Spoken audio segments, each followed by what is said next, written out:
যখন দেখেছি বিগত 5 আগস্টের পরে মসজিদের ইমাম মৌলানা রইসুদ্দিনকে ওপেন মব ভায়োলেন্সের মাধ্যমে হত্যা করা হয়েছে। আমরা রাজপথে আন্দোলন করেছি, বিগত 1 বছর হয়ে গেল এই আসামিরা দিব্যি ঘুরে ফিরে বেড়াচ্ছে। আজকে এমুক মারা গেলে বিচারের দাবিতে রাজপথ উত্তাল করা হয়।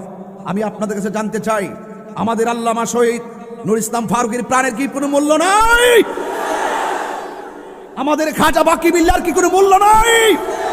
আমাদের মাওলানা রইসুদ্দিনের প্রাণের কি কোনো মূল্য নাই? আমি দায়িত্বহীন ভাষায় কক্সবাজার, পেকুয়া, মহেশখালী, কুতুবদিয়া দায়িত্বহীন কণ্ঠে দেশবাসীকে জানাতে চাই, অনতি বিলম্বে আপনাদের সকলকে আহলে সুন্নাত ওয়াল জামাতের যেই সমস্ত মানুষদেরকে নির্মমভাবে পৈশাচিকভাবে হত্যা করা হয়েছে, অনতি বিলম্বে দিব্যি ঘুরে ফেরা ঘাতক হায়নাদেরকে অনতি বিলম্বে গ্রেফতার করে সর্বোচ্চ শাস্তির কার্যকর করতে হবে।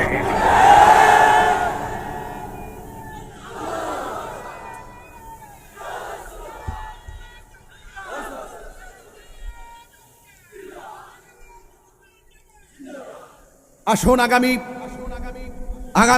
27 এপ্রিল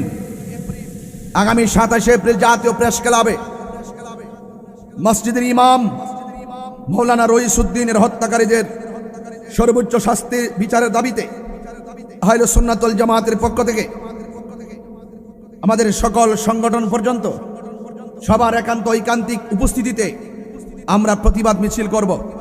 প্রধানমন্ত্রী বরাবর আমরা স্মারকলিপি দিব এবং আমরা চাই, ওরা কিন্তু এখনো আছে, আজকে হয়তো শহীদ ফারুকীকে তারা মেরে ফেলেছে, রইসুদ্দিনকে মেরে ফেলেছে, এই সমস্ত অপরাধীরা দিব্যি যখন ঘুরে বেড়ায় বুঝতে হবে তারা একদিন সুযোগ পেলে আপনাকেও মেরে ফেলবে। এরা এই দেশের নতুন কেউ না।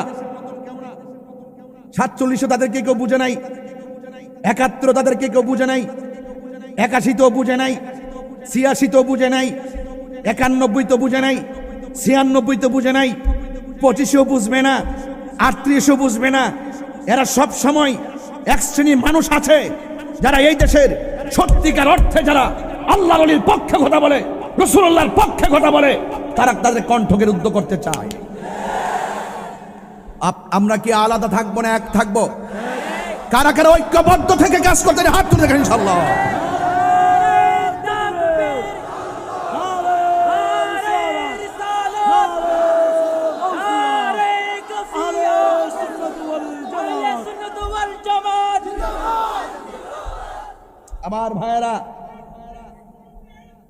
আমার ভাইয়েরা আপনারা হতাশ হবেন না। আমাদের রইসুদ্দিনের রক্ত আসলেই ইনশাআল্লাহ বৃথা যাবে না। এক মাকে কিন্তু শীত যায় না। আরে বিচার উপর দিকে হবে, অপেক্ষা করো। আমরা মোমেন, আমরা বলি আল্লাহকে মহব্বত করি, নবীজিকে মহব্বত করি, সাহাবায়ে কেরামকে মহব্বত করি, আহলে বাইতকে মহব্বত করি, পাকে পাঞ্জাতনকে মহব্বত করি, জশ্নে জুলুস পালন করি, ফাতিহা করি, ইসালে সওয়াব করি, জশ্নে জুলুস করি, মাজার জিয়ারত করি। ইনশাআল্লাহ চলছে, চলবে। এটাই হলো সঠিক পথ, আহলে সুন্নাত ওয়াল জামাতের পথ, শান্তির পথ, শান্তির পথ। এখন ঘরে বসে থাকার সময় নাই, এখন ঘরের কোনায় বসে থাকার সময় নাই। এখন আমাদের দাবি আমরা আদায় করতে হবে। নম্র ভাষায় থাকলে অনেকে দুর্বল মনে করে। আপনারা ইনশাআল্লাহ যদি থমকে যান তাহলে শেষ। আর বাতিল অপশক্তির বিপরীতে যদি দাঁড়িয়ে যান সাহস করে, তবেই আপনি বাংলাদেশ। ওয়ালা তাহিনু ওয়ালা তাহজানু ওয়া আনতুমুল আ'লাউনা ইন কুনতুম মুমিনিন। আল্লাহ বলছেন নিরাশ হয়ো না, হতাশ হয়ো না, বিজয় তোমারই হবে যদি তুমি মুমিন হতে পারো। আমরা কি বেঈমান না মুমিন? একটা সিরাত আছে না নাই? আমরা কি বাঁকা পথে না সোজা পথে? সোজা পথের নাম কি?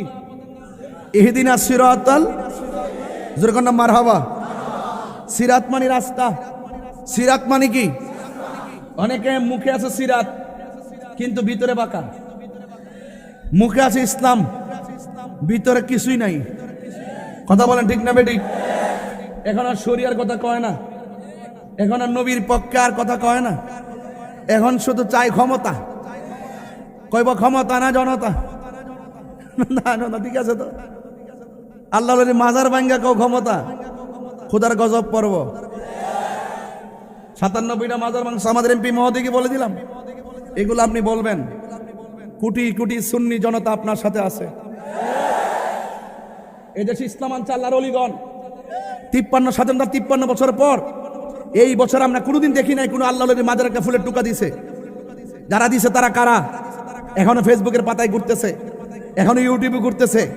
তদন্তের নামে বাহানা না করে আমি বলবো, তরিকা বান্ধব, অলি বান্ধব আমাদের এমপি মহোদয় এগুলো তুলে ধরবেন। ইনশাল্লাহ আমরা আছি আপনার সাথে। হকের এক হানজালা কথা বলছে, সে যেই কোন অঙ্গনের হোক, সারা বাংলাদেশের সুন্নি জনতা তাকে সমর্থন দিয়েছে। আমরা আমাদের নবীকে এত ভালোবাসি, নবীর পক্ষে কথা বলে কলিজাটা উজাড় হয়ে যায়। সে কওমীকরণ হতে পারে যখন সে সংসদে দাঁড়ায় বলছে যে এই দেশে যারা নবীর বিরুদ্ধে কথা বলবে তাদের সর্বোচ্চ শাস্তির বিধান কার্যকর করতে হবে, এবং দায়িত্বহীন কণ্ঠে বলছে যে আমার নবীকে যারা শেষ নবী মানে না তাদেরকে অমুসলিম ঘোষণা করতে হবে। দায়িত্বহীন ভাষায় বলার পরে আমাদের মন ঠান্ডা হয়েছে। আমরা এটাই চেয়েছিলাম, আমাদের জীবন তুচ্ছ, মোস্তফার মহব্বত আমাদের কাছে সবার শ্রেষ্ঠ। কিন্তু তার ডানে বামে সামনে পিছনে অনেক ইসলামী দলের লোকজন বসা ছিল, যারা ইসলাম কায়েম করতে চায়, যারা শরিয়া কায়েম করতে চায়, যারা তোর টিকিট দিতে পুরো সব ব্যস্ত পাঠাই দিছিল। হ্যাঁ, আমি ভাবছিলাম যখন হানজালাই বক্তব্য দিছে, আমি মনে মনে ভেবেছিলাম যে ওই সমস্ত ধর্ম যারা ধর্মের নামে কথা বলেছে, যারা বলেছে আমরা ইসলাম প্রিয়, তারা মনে হয় টেবিল থাপড়ায় ভাঙ্গে ফেলাইব। দেখলাম যে একটা কথাও বলে নাই। তার মানে বুঝতে হবে নবী বড় জিনিস না, নবীকে ইউজ করে, ইসলামকে ইউজ করে তারা এই দেশ এবং দেশের মানুষের বিপরীত অবস্থা নিতে চায়।